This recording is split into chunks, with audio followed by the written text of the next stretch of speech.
सूर्य ग्रहों में श्रेष्ठ है और चंद्रमा नक्षत्रों में श्रेष्ठ है, उसी प्रकार प्रयाग सभी तीर्थों में सर्वश्रेष्ठ है।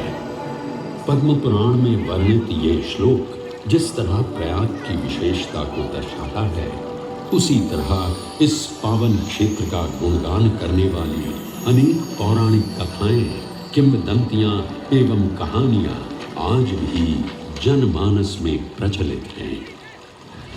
ऐसी ही एक पौराणिक कथा है जो भगवान ब्रह्मा को प्रयाग से जोड़ती है। मान्यताओं के अनुसार भगवान ब्रह्मा को यज्ञ करने हेतु एक दिव्य स्थान की आवश्यकता थी, जिसके चयन को लेकर वे बड़ी ही दुविधा में थे। अपनी दुविधा के निवारण हेतु भगवान ब्रह्मा नागों के देवता महाराज शेषनाग के यहाँ पहुंचे और उनसे कहा, हे आदिशेष, मैं यज्ञ करने हेतु इस सृष्टि में एक ऐसा स्थान ढूंढ रहा हूं जो दिव्यता और पवित्रता की दृष्टि से सर्वोत्तम हो। क्या आप मुझे ऐसा कोई उपयुक्त स्थान बता सकते हैं जो सभी तीर्थों में सर्वश्रेष्ठ हो?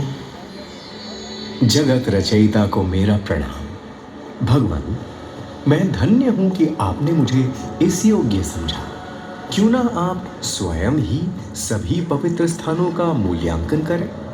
ऐसा कीजिए, आप तुला के एक पलड़े पर सप्तपुरियों को रखिए और दूसरे पलड़े पर भगवान विष्णु के स्थायी निवास प्रयाग को रखिए, जिसका भार सबसे अधिक आए। मेरे विचार में वही सर्वश्रेष्ठ तीर्थ होगा।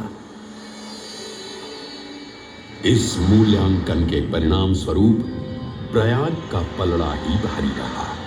इस तरह प्रयाग की प्रधानता सिद्ध हुई और तभी से इसे तीर्थों का राजा कहा जाने लगा। आज भी ऐसी मान्यता है कि भगवान ब्रह्मा ने गंगा नदी के पश्चिमी तट पर 10 अश्वमेध यज्ञ संपन्न किए थे। आज उस स्थान को हम दशाश्वमेध घाट के नाम से जानते हैं। भगवान ब्रह्मा के अलावा इंद्रदेव, वरुण देव एवं सोमदेव ने भी प्रयाग क्षेत्र में ही भगवान विष्णु की आराधना करने हेतु यज्ञ किए थे, जिससे उन्हें भी श्री हरि का आशीर्वाद प्राप्त हुआ।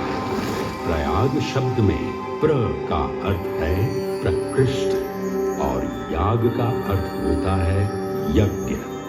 इसीलिए इन दो शब्दों से बना प्रयाग सबसे पवित्र स्थान माना जाता है।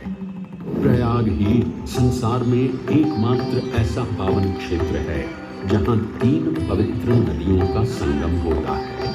इस संगम का भी एक अनूठा महत्व है।